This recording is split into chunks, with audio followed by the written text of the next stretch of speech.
Mesdames, Messieurs, bienvenue à cette soirée atlanticielle spéciale apéritique qui est consacrée au sujet de l'offshoring.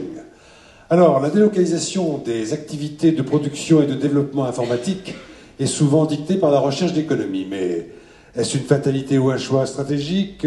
Quels sont les facteurs clés de succès? Comment évaluer les impacts socio-économiques? C'est ce que nous allons essayer de discerner ce soir, en dressant tout d'abord un état des lieux de cette pratique afin d'en cerner les aspects, examiner ensuite 3 cas concrets afin d'illustrer ce qui aurait été dit auparavant, et enfin nous allons essayer de nous projeter un peu plus haut, un peu plus loin. Alors l'état des lieux, on va le dresser avec un expert d'IBM, Dominique Jouet, qui est à ma droite, au premier rang de nos intervenants.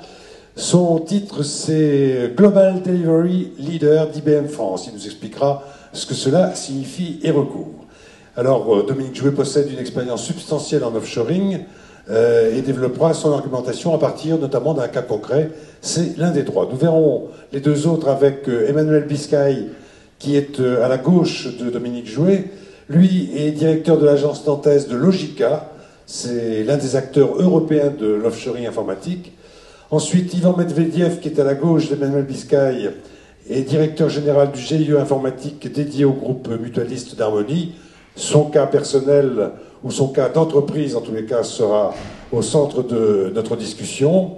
Et enfin, la projection dont je parlais tout à l'heure aura pour moteur un chercheur que nous connaissons déjà, Marc Bidan, de l'école polytechnique de l'Université de Nantes, qui dispose, lui, d'un balcon d'observation, et ce n'est pas un balcon en forêt, comme celui de Grac, mais il nous fera partager en tous les cas ses informations, ses observations et ses résultats de recherche sur notre sujet. Et puis, nous discuterons, bien entendu, de tout cela ensemble. Alors, Dominique Jouet, on va, avec vous, dresser un état des lieux. Et vous avez déjà une première explication à nous fournir. C'est, normalement, ça fonctionne. C'est votre fonction, Global Delivery Leader d'IBM France. Qu'est-ce à dire? Et comme j'évoquais une expérience en offshoring, quelle est cette expérience? Bien. Alors, leader, tout simplement, ça veut dire responsable. Hein. Oui, ça on l'avait compris. Global Delivery, c'est le terme couramment utilisé chez IBM pour désigner toutes les activités offshore. Pourquoi? Et peut-être, il y avait un slide qui était peut-être prévu sur les activités. On y reviendra. On va y arriver tout de suite. Tout simplement parce qu'au sein d'IBM, l'offshore n'est pas considéré comme quelque chose à part. C'est quelque chose qui fait partie intégrante de notre delivery depuis 1992. Et on ne fait pratiquement plus la différence aujourd'hui entre un site qui est offshore d'un site qui ne l'est pas. Bien, et votre expérience antérieure à cette fonction en matière d'offshore, je suppose que sinuant dans les sentiers et les avenues d'IBM, vous avez dû effectivement rencontrer ce qui est l'une des artères, enfin l'un des matériaux de vie d'IBM. Oui, alors en fait l'offshore j'en fais depuis 15 ans maintenant, 15-16 ans. J'étais, je crois, en France un des premiers à pratiquer, d'abord avec la Roumanie, puis très vite avec l'Inde. Et je l'ai fait à mon propre compte, ensuite dans un cabinet conseil, et ensuite IBM qui a racheté ce cabinet conseil. Et voilà, donc l'artère, c'est d'utiliser, on y reviendra sur les thèmes, l'économie, la qualité, mais c'est aussi parfois le métier. Je crois que c'est les 3 axes aussi que nous allons aborder. On va essayer de bien délimiter les contours de l'offshoring informatique et d'établir la différence entre d'autres termes qu'on va rencontrer, c'est le nearshore, et peut-être un autre terme qui va désigner ce qu'on fait chez nous, pour parler court. Et au fond, tout ça, c'est exprimé par ce que nous voyons apparaître là, c'est l'implantation d'IBM dans le monde, et c'est partout que court cet offshoring, au fond. Voilà. Voilà, alors là, c'est typiquement l'implantation d'IBM dans le monde en termes de delivery, donc ça représente à peu près 200 000 personnes sur les 400 000 d'IBM aujourd'hui, donc à peu près la moitié en delivery. Vous voyez très répartis géographiquement, les étoiles sont le symbole de ce que nous appelons des centres stratégiques, avec une très grosse étoile sur l'Inde. Il y en a une sur la Roumanie, et là on parle de nearshore. On va y revenir tout à l'heure sur la définition entre nearshore et offshore. Et puis vous avez également le Brésil, mais je pourrais citer la Chine ou le Vietnam, qui sont aussi des centres importants. Alors pourquoi est-ce qu'il y a ces étoiles-là qui sont au nombre de 5 ?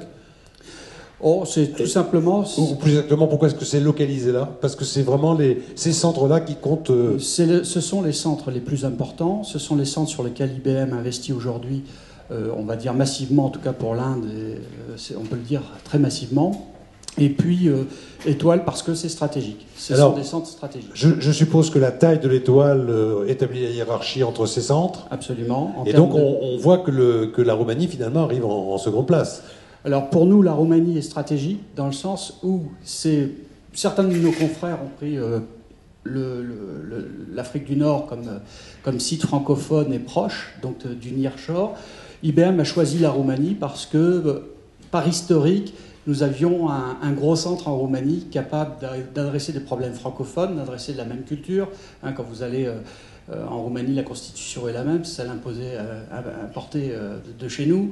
Et puis c'est à 2h30 d'avion. Donc alors c'est Nearshore pour nous, en Europe. Pour nous, en France. En France. Pour nous également en Ouest, dans l'Europe de l'Ouest. Je sais que la Roumanie, notre centre roumain travaille beaucoup pour les Italiens, travaille beaucoup pour les Allemands, travaille aussi pour le Belgique et le Luxembourg.